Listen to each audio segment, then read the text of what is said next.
मैं ऐसा वक्तव्य देने जा रहा हूं हिंदू आर्मी के प्लेटफॉर्म से कि आपके सारे भ्रम दूर हो जाएंगे। आज पूरे प्रदेश में या देश में एक जातिवाद का जो जहर, जो ये वामपंथी, ये पीएफआई के दलाल, ये विधर्मी, ये देशद्रोही जो फैला रहे हैं, उसको देखिए कि हमारी जो ये जातीय परंपरा किस तरीके से, क्या जो आरक्षण पे बात चल रही है, तमाम लोग, कोई आरक्षण की मांग कर रहा है, कोई आरक्षण हटाने की मांग कर रहा है, कोई आरक्षण देने की मांग कर रहा है, कोई आरक्षण को बरकरार रखने की मांग कर रहा है। तमाम बिंदुओं पे हम एक संक्षेप में आपको वक्तव्य देंगे। आपके सारे भ्रम दूर हो जाएंगे, सारा भ्रम दूर कर देगा ये वक्तव्य। शायद जातिवाद भी कम हो जाए हमारी इस वक्तव्य को सुनकर। अगर आप वाकई चाहते हैं कि भारत में सिर्फ हिंदू वर्ग रहे, ये जाति पाति ना बटे, तो ये वीडियो आपको देखना चाहिए, वक्तव्य आपको देखना चाहिए और इस वक्तव्य को अधिक से अधिक जगह तक आपको भेजना भी चाहिए, फैलाना चाहिए, ताकि लोगों का भ्रम दूर हो सके। देखिए, आरक्षण आज बाबा साहब भीमराव अंबेडकर के संविधान ने दिया है, उस पर तमाम तरह के बहस देश में चल रहे हैं। लेकिन आप देखेंगे तो गहना बनाने का आरक्षण आज से नहीं, वर्षों से, सदियों से हमारे सुनार भाई के पास था। आप अगर देखेंगे हथियार बनाने का आरक्षण तो लोहार भाई के पास था। लोहार कौन है? हिंदू है। सुनार कौन है? हिंदू है। समझिएगा इस बात को। आज अखिलेश यादव जी शूद्र की राजनीति कर रहे हैं। कोई रामचरितमानस पे जो है स्वामी प्रसाद मौर्य जैसे लोग विवादित बयान दे रहे हैं। आप देखेंगे तो गहना बनाने का आरक्षण सुनार, हथियार बनाने का आरक्षण लोहार, पत्तल बनाने का आरक्षण बारी, सूप बनाने का आरक्षण धरिकार, नाव चलाने का आरक्षण मल्लाह, बर्तन बनाने का आरक्षण ठठेरा, कपड़ा सिलने का आरक्षण दर्जी, फर्नीचर बनाने का आरक्षण बढ़ई, बाल काटने का आरक्षण नाई, ईंट बनाने का आरक्षण प्रजापति, मूर्ति बनाने का आरक्षण शिल्पकार, घर बनाने का आरक्षण राजमिस्त्री, तेल पेरने का आरक्षण तेली, पान बेचने का आरक्षण बरई, दूध बेचने का आरक्षण ग्वाला, मांस बेचने का आरक्षण खटिक, जूता बनाने का आरक्षण चर्मकार, माला बनाने का आरक्षण माली, मिठाई बनाने का आरक्षण हलवाई, टेक्सटाइल का आरक्षण दर्जी, चूड़ी का आरक्षण मनिहार, रियल सेक्टर का आरक्षण कुम्हार।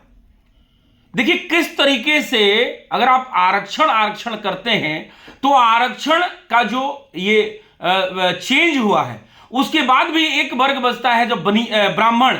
उस व्यक्ति ने अपने लिए भिक्षाटन का रखा, सारा काम उसने सबको दे दिया।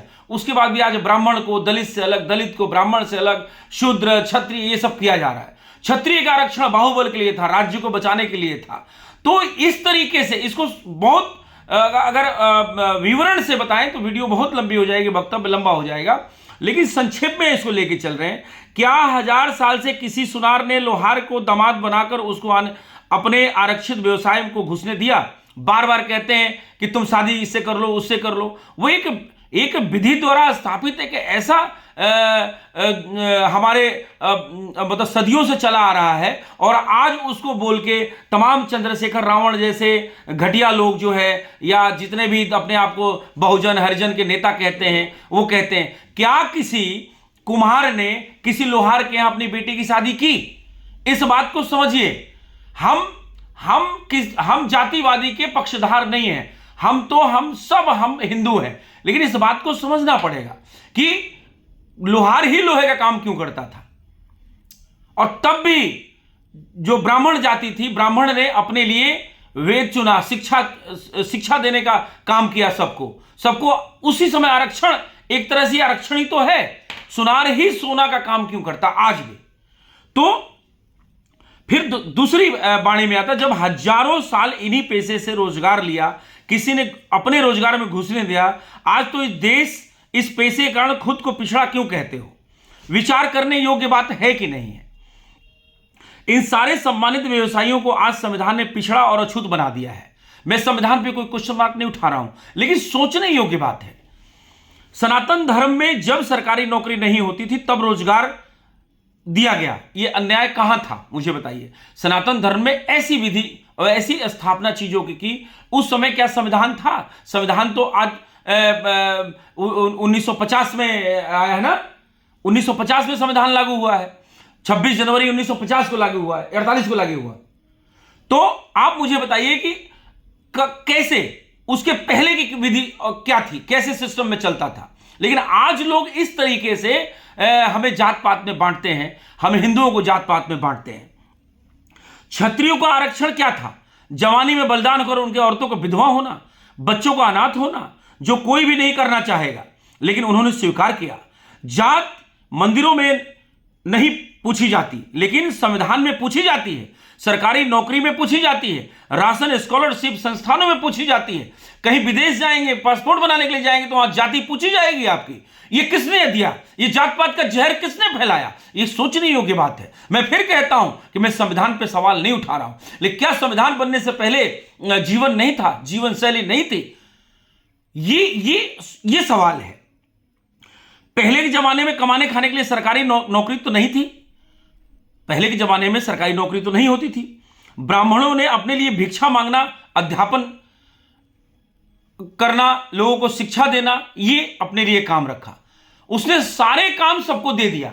और आज हम ब्राह्मणों को, दलितों से अलग, दलितों को मतलब जाति सूचक शब्दों से उसको ओलेना कर और जो है हमें अलग करने का काम चंद्रशेखर रावण, भीम आर्मी जैसे लोग, स्वामी प्रसाद मौर्य जैसे लोग, या जितनी इस तरह की विधर्मी पार्टियां हैं, ऐसे लोग ये कर रहे हैं। और इनके पीछे पीएफआई जैसा संभ्रात संगठन है जो इस्लामिक फंड पे पलता है। यह समझने की जरूरत है। ब्राह्मणों ने क्षत्रियों के हिस्से में बलिदान दिया और स्वयं ब्राह्मणों ने कई बार क्षत्रियों के साथ मिलकर बलिदान और त्याग किया, फिर भी अपने हिस्सों में भिक्षाटन रखा। तो फिर उन्होंने जाति व्यवस्था में अन्याय कैसे किया? कोई बताएगा इस बात को? कभी भी जो ब्राह्मण या क्षत्रिय या जो प्रबुद्ध समाज है वो सबको लेके चलने का काम करता है, न कि जो है तोड़ने का काम करता है। वो अपने मंदिरों से या अपने नारों में ये कहता है कि विश्व का कल्याण हो, प्राणियों में सद्भावना हो, वो कहता है। वो कब जो है आज में भी आप जाति सूचक शब्द ब्राह्मणों को कई तरीके से जो है गरियाया जाता है, क्षत्रिय को कई तरीके से गरियाया जाता है, बनिया को कई तरीके से गरियाया जाता है, शूद्र को कई गरियाया जाता है। लेकिन ये संवैधानिक ऐसी व्यवस्था है जो हमारे ऊपर थोपी गई है और उसमें हमारे ऊपर तो जो प्रबुद्ध समाज है ऊपर एफआईआर हो जाता है, लेकिन वहीं पे जो ये विधर्मी हैं उनका कुछ भी नहीं होता है। आज अगर आप देखेंगे तो यही अगर कोई राष्ट्रवाद की बात करता है तो उसके पेजेस ब्लॉक हो जाते हैं, फेसबुक ब्लॉक हो जाता है, यूट्यूब को ब्लॉक कर दिया जाता है। लेकिन वही विधर्मी बार बार हमारे धर्म ग्रंथों पे, हमारे जाति व्यवस्था पे इस तरीके के प्रहार करते हैं और ये दिखाते हैं कि उन्होंने तो कान में शीशा डाल दिया था, शीशा को चुन के डाल दिया था। इस तरीके से भ्रम जाल फैलाने का काम ये विधर्मी कर रहे हैं। ये सोचने योग्य बात है। मैं बार बार इस बात को रिपीट कर रहा हूं कि कुम्हार का काम क्या किसी ने छीना? क्या चूड़हार का काम किसी ने छीना? सुनार का काम छीना? लोहार का काम छीना? मल्लाह का काम छीना? बड़े का काम छीना? नाई का काम छीना? प्रजापति का काम छीना? हाँ, नाई का काम किसी ने छीना तो वो सारे के सारे एक कट्टरपंथी समाज से आते हैं, उन्होंने उस पर कब्जा जमा लिया है आज के डेट में। कहां से हिंदू आपस में बोलते हैं कि उस क्षत्रिय ने कब्जा कर लिया, ब्राह्मणों ने कब्जा कर लिया, शूद्र ने कब्जा कर लिया? तो कहां? सबका अपना अपना काम बटा हुआ था। भाई, मूर्ति बनाने का काम आज भी उन्हीं शिल्पकारों का होता है। तेल पेरने का काम तेली का है। अब आज बड़ी बड़ी फैक्ट्रियों का रूप ले चुका है। तो हमने ऐसी व्यवस्था थी, संविधान ने यह जाति व्यवस्था दी है हमें। हमारा इसका जो पूरा इस वक्तव्य का तात्पर्य यह है, ये उत्तरोत्तर ये है कि आप समझिए कि हमारे जो धर्म ग्रंथ हैं, श्री रामचरितमानस से श्रीमद् भागवत गीता, या हमारी जो अपनी व्यवस्था थी, जीवन शैली थी, उसने जाति पाति नहीं दिया। इस संविधान के द्वारा जितना भी आज कार्य होता है, पासपोर्ट बनाने जाइए, डीएल बनाने जाइए, कुछ भी करने जाइए, सरकारी नौकरी में जाइए, तो वहां जाति पूछी जाती है, वहां जाति का सर्टिफिकेट मांगा जाता है कि आप सामान्य हैं, कि आप शूद्र हैं, कि आप ओबीसी हैं, कि आप एससी हैं, कि एसटी हैं, वहां मांगा जाता है। हमारे धर्म ग्रंथों में ऐसी कोई भी व्यवस्था, हमारी जीवन शैली में, सनातन धर्म में ऐसी कोई भी परंपरा नहीं थी। और हम अपनी जो वैवाहिक रस्म होते हैं, जो 16 संस्कार होते हैं सनातन में, हम 16 संस्कारों में हर जाति वर्ग विशेष का सहयोग रहता था। पत्तल बनाने वाले का काम, कुल्हड़ बनाने वाले का काम, पानी पिलाने वाले का काम, सबका काम अलग अलग बटा हुआ था। आज के डेट में जिसको आप चमार कहते हैं, आप समझिएगा, उस जो चमार है, उस चमार की जो मां होती है वो हर वर्ग की, चाहे क्षत्रिय हो, ब्राह्मण हो, शूद्र हो, बनिया हो, हर वर्ग का नाड़ा काटती थी। वो कल की पहले की हमारे सनातन धर्म की डॉक्टर थी वो, और वो उसको हम डॉक्टर भी नहीं कहते थे, वैद्य भी नहीं कहते थे, दाई मां का नाम देते थे। वही जो डोम होता था, डोम भाई हमारा कल सूप बनाता था, उससे पवित्र जो त्योहारों में उसका सूप का प्रयोग होता था। जब मरणोपरांत जो है लाश जलाने में जो भी सामग्री लगती है, बांस से लेके और शकील तक, वो हमारा डोम भाई बनाता था। धोबी का काम था कि भाई कपड़े का उसका पूरा धोने का और ये सब काम था।